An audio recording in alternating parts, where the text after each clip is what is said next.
ವೆಂಕಟೇಶ, ಹಾ ಅಪ್ಪಾಜಿ. ಅದೊಂದು ಫೇವ್ರೆಟ್ ತತ್ವಪದ ಇದೆಯಲ್ಲ, ಅದನ್ನ ಹಾಡು. ಹಾ ಅಪ್ಪಾಜಿ, ಹಾಡ್ತೀನಿ ಅಪ್ಪಾಜಿ.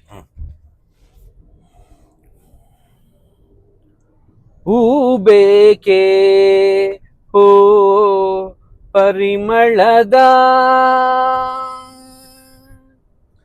ಪರಮ ಪುರುಷ ನಮ್ಮ ಗುರುವಿನ ತೋಟದ ಪರಮ ಪುರುಷ ನಮ್ಮ ಗುರುವಿನ ತೋಟದ ಹೂ ಬೇಕೆ ಹೂ ಪರಿಮಳದ ಮೊಲ್ಲೆ ಮಲ್ಲಿಗೆ ಜಾಜಿ ಸೊರಗಿ ಸೇವಂತಿಗೆ ಒಳ್ಳೆ ಗುಲಾಬಿ ತಾವರೆ ಪಾರಿಜಾತ ಮೊಲ್ಲೆ ಮಲ್ಲಿಗೆ ಜಾಜಿ ಸೊರಗಿ ಸೇವಂತಿಗೆ ಒಳ್ಳೆ ಗುಲಾಬಿ ತಾವರೆ ಪಾರಿಜಾತ ಎಲ್ಲ ವಿಧದ ಮನ ಕ್ಲೇಶವ ಕಳೆಯುವ ಎಲ್ಲ ವಿಧದ ಮನ ಕ್ಲೇಶವ ಕಳೆಯುವ ಪುಲ್ಲನ ಬಾನು ನಮ್ಮ ಗುರುವು ಧರಿಸಿರುವಂತ ಪುಲ್ಲನ ಬಾನು ನಮ್ಮ ಗುರುವು ಧರಿಸಿರುವಂತ ಹೂ ಬೇಕೆ ಹೂ ಪರಿಮಳದ ಪರಮ ಪುರುಷ ನಮ್ಮ ಗುರುವಿನ ತೋಟದ ಪರಮ ಪುರುಷ ನಮ್ಮ ಗುರುವಿನ ತೋಟದ ಹೂ ಬೇಕೆ ಹೂ ಪರಿಮಳದ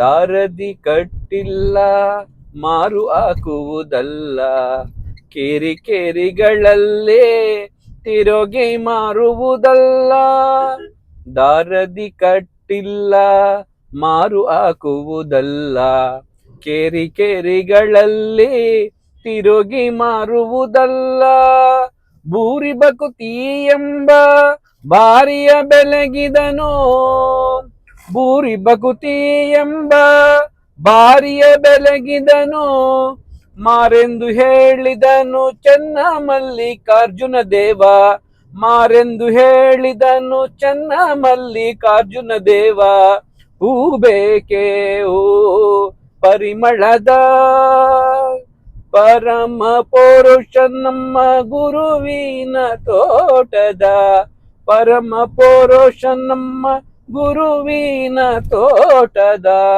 ಹೂ ಬೇಕೆ ಹೂ ಪರಿಮಳದ ಪರಿಮಳದ ಪರಿಮಳದ. ಇದನ್ನ ದಾಸರು ಕಲ್ಲು ಸಕ್ಕರೆ ಕೊಳ್ಳಿರೋ ನೀವೆಲ್ಲರೂ ಅಂತ ಕಲ್ಲು ಸಕ್ಕರೆ ಅಂತಾರೆ.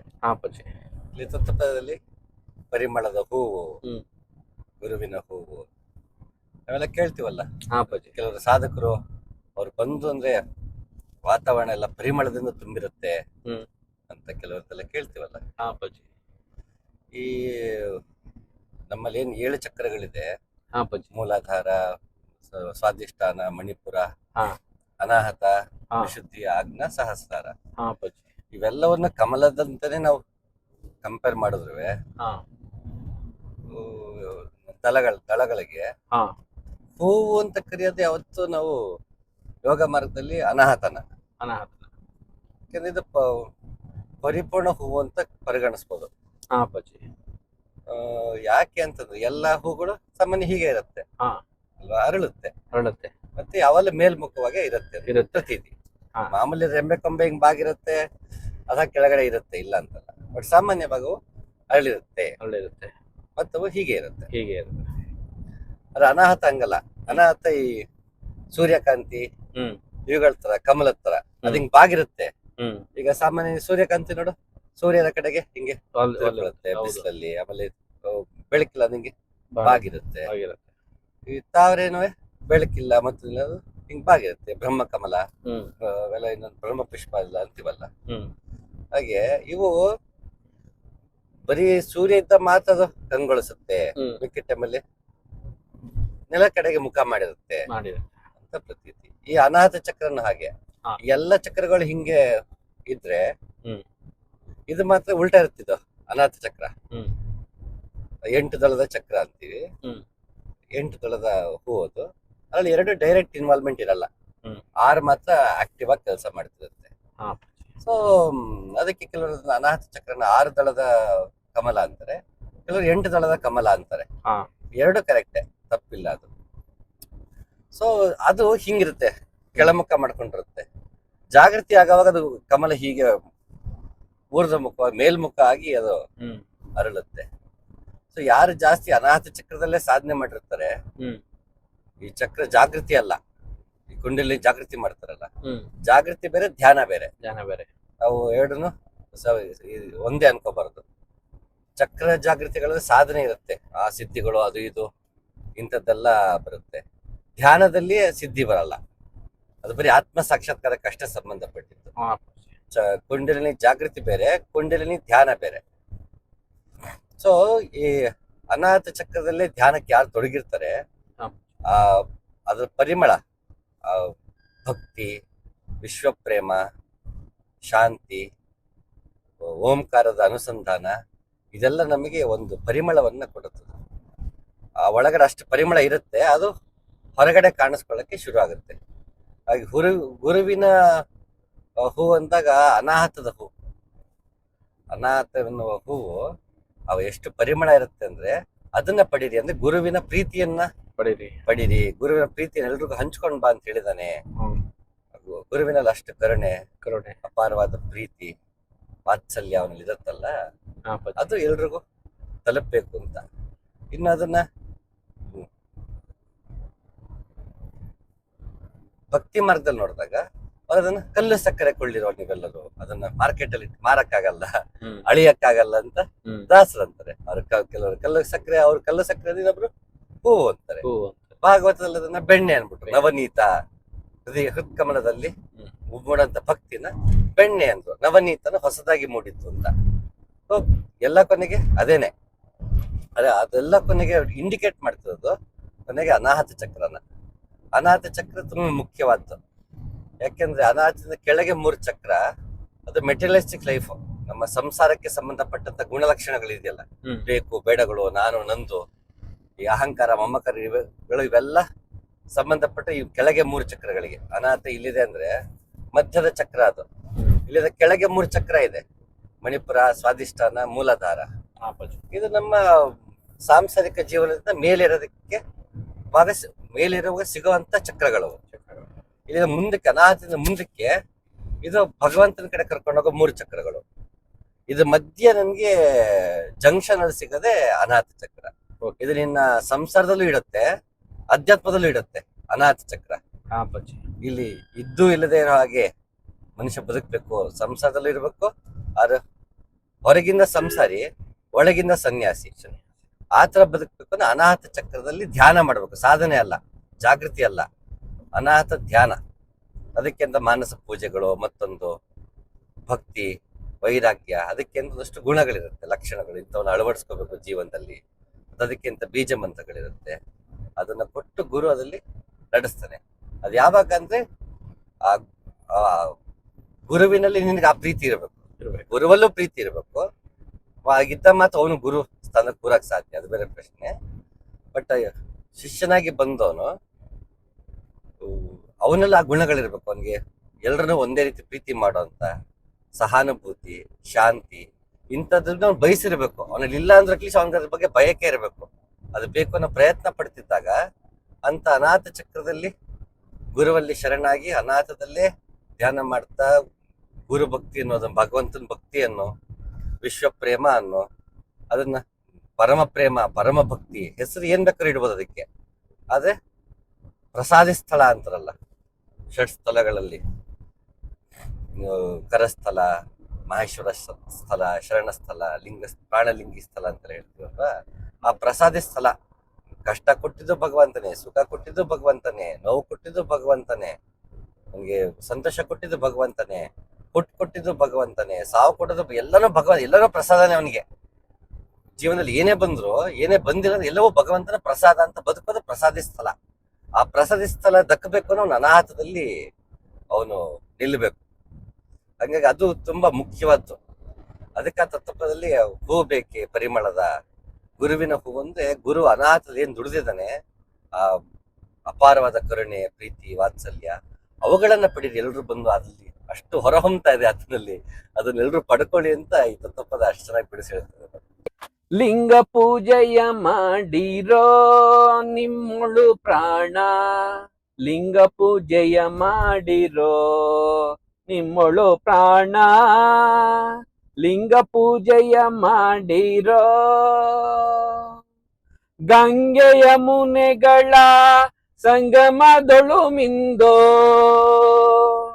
ಗಂಗೆಯ ಮುನೆಗಳ ಸಂಗಮದೊಳು ಮಿಂದೋ, ಶೃಂಗಾಟಕದು ಪರಿಯ ರಂಗಮಂಟಪದೋಳು, ಶೃಂಗಾಟಕದು ಪರಿಯ ರಂಗಮಂಟಪದೋಳು.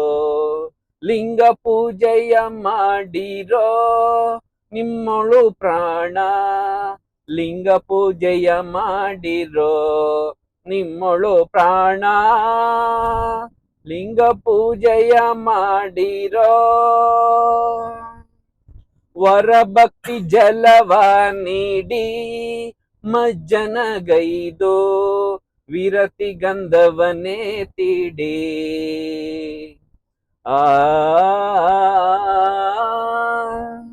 ವರಭಕ್ತಿ ಜಲವ ನೀಡಿ ಮಜ್ಜನಗೈದು, ವಿರತಿ ಗಂಧವನೇ ತೀಡಿ. ಕರಣೇಂದ್ರಿಯಗಳೆಂಬ ಮಿರುಗುವ ಕ್ಷತ ಇಟ್ಟು, ಕರಣೇಂದ್ರಿಯಗಳೆಂಬ ಮಿರುಗುವ ಕ್ಷತ ಇಟ್ಟು, ಅರಿವೆಂಬ ನಿರ್ಮಲ ಸರಸ ಪುಷ್ಪವ ಸೂಡಿ, ಅರಿವೆಂಬ ನಿರ್ಮಲ ಸರಸ ಪುಷ್ಪವ ಸೂಡಿ. ಲಿಂಗ ಪೂಜೆಯ ಮಾಡಿರೋ ನಿಮ್ಮೊಳು ಪ್ರಾಣ, ಲಿಂಗ ಪೂಜೆಯ ಮಾಡಿರೋ ನಿಮ್ಮೊಳು ಪ್ರಾಣ, ಲಿಂಗ ಪೂಜೆಯ ಮಾಡಿರೋ. ಹರುಷವೆಂಬುವ ಧೂಪವ ಸಮರ್ಪಿಸಿ, ಪರಬಿಂದು ರುಚಿ ದೀಪವ.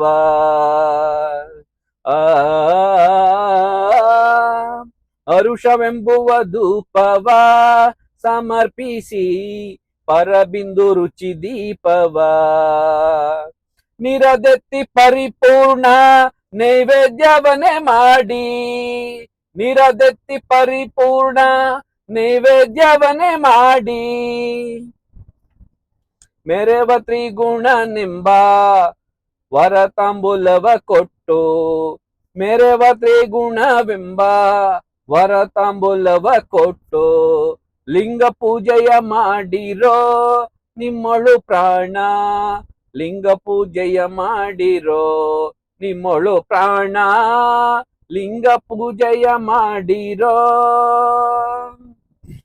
ಕರದಿಷ್ಟ ಲಿಂಗವಿದೆ ಶರೀರದಲ್ಲಿ, ಪರವಸ್ತು ತಾನಾಗಿದೆ. ಕರದಿಷ್ಟ ಲಿಂಗವಿದೆ ಶರೀರದಲ್ಲಿ, ಪರವಸ್ತು ತಾನಾಗಿದೆ.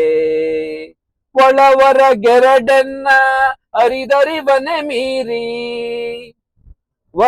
ಒಳವರ ಗೆರಡನ್ನ ಅರಿದರಿವನೆ ಮೀರಿ. ಗುರು ಸಿದ್ಧನಂಗ್ರಿಯೋಳ್ ಬೆರೆದೆ ಕಮಯನಾಗಿ, ಗುರು ಸಿದ್ಧನಂಗ್ರಿಯೋಳ್ ಬೆರೆದೆ ಕಮಯನಾಗಿ.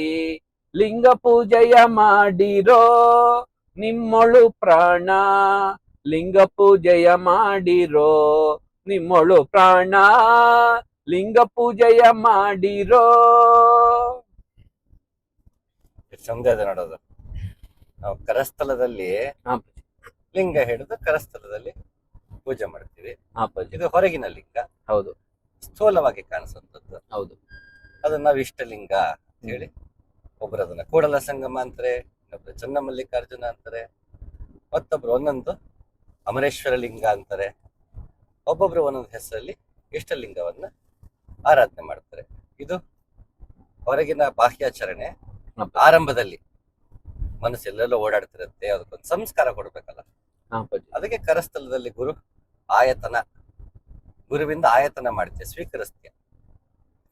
ಸೊ ಕರಸ್ಥಳ ಲಿಂಗವನ್ನ ಧಾರಣೆ ಮಾಡಿದ್ಮೇಲೆ ಲಿಂಗ ದೀಕ್ಷೆ ಆದ್ಮೇಲೆ ಮೊದಲು ಸ್ವಲ್ಪ ದಿನ ಬಾಹ್ಯಾಚರಣೆ ಆದ್ಮೇಲೆ ಒಳಗೆ ಧ್ಯಾನ ಬೇಕಲ್ಲ.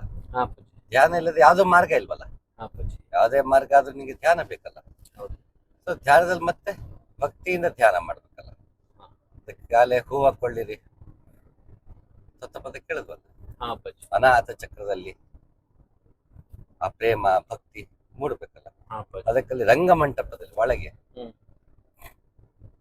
ನನ್ನ ಅನಾಥ ಚಕ್ರದಲ್ಲಿ ಇಲ್ಲಿ ಕರಸ್ಥಳದಲ್ಲಿ ಹಿಡಿದಂತ ಲಿಂಗವನ್ನ ಹಾ. ಅವನಿಗಲ್ಲಿ ಕೂಡಲ ಸಂಗಮ ಅಂತ ಹೆಸರಿಟ್ವಿ ಅಂತ ಅನ್ಕೋಣ. ಈಗ ಹಾ ಅಪ್ಪಾಜಿ. ಕರಸ್ಥಳದಲ್ಲಿ ಸ್ಥೂಲವಾಗಿ ಕಾಣಿಸೋ ಕೂಡಲ ಸಂಗಮ, ಹಾ. ಅದು ಪೂಜೆ ಆಯ್ತು. ಕರಸ್ಥಳದಿಂದ ನಾವು ಪ್ರಾಣವನ್ನು ಬಳಸಿ ನಾವು ಒಳಗಡೆ ಜ್ಯೋತಿರ್ಲಿಂಗ ಇದಲ್ಲ ಅವನ್ನ ಪೂಜೆ ಮಾಡ್ಬೇಕಲ್ಲ. ಹಾ ಅಪ್ಪಾಜಿ. ಹಂಗಾಗಿ ಎಲ್ಲಿ ಪೂಜೆ ಮಾಡೋದು? ಪ್ರಾಣಲಿಂಗವನ್ನು ಜ್ಯೋತಿರ್ಲಿಂಗವನ್ನ ನಮ್ಮ ಒಳಗೆ ಅನಾಥ ಚಕ್ರದಲ್ಲಿ ಪೂಜೆ ಮಾಡೋದು. ನಾವು ಪೂಜೆ ಮಾಡೋದು. ಹಾಗಾಗಿ ಇಲ್ಲಿ ಅಲ್ಲಿ ಹೊರಗಿನ ಪೂಜೆ ಮುಗೀತು, ಕರಸ್ಥಳದಲ್ಲಿ ಇದ್ದಿತ್ತು. ಆಮೇಲೆ ಅವ್ನು ಒಳಗಡೆ ಪೂಜೆ ಮಾಡ್ಬೇಕು, ರಂಗಮಂಟಪ ಮಾಡ್ಕೊಂಡ. ಇಲ್ಲಿ ಹೊರಗಿಂದ ತಗೊಂಬರೋ ಧೂಪ ಇದು ಒಂದು ಭಕ್ತಿ ಯಾವುದು ಒಳಗಡೆ ನಾವು ಆಗಲ್ಲ, ಹಾಕೊಳಕ್ ಆಗಲ್ಲ. ಹಂಗಾಗಿ ಒಳಗೆ ವಿರತಿ. ಹ್ಮ್. ರತಿ ಅಂದ್ರೆ ಒಂದಲ್ಲೇ ಅಂಟುಕೊಂಡು ಯಾವ್ದಕ್ಕೆ ಅಂಟ್ಕೋತೀವಿ? ನಾನು ನಂದು ಇಂಥದಕ್ಕೆಲ್ಲ ಅಂಟ್ಕೋತೀವಲ್ಲ. ಹೌದು. ಭಾವನೆಗಳಿಗೆ ಅಂಟ್ಕೋತೀವಿ. ಹೌದು. ನಾಳೆ ನೆನ್ನೆಗಳಿಗೆ ಅಂಟ್ಕೋತೀವಿ. ನಿನ್ನೆ ಹೆಂಗಾಯ್ತು, ಇವತ್ತು ಹಿಂಗಾಯ್ತು, ನಾಳೆ ಹಂಗಾಗ್ಬಿಡುತ್ತೆ, ಯಾವ್ದಕ್ಕೂ ಅಂಟ್ಕೊಂಡಿರ್ತೀವಲ್ಲ.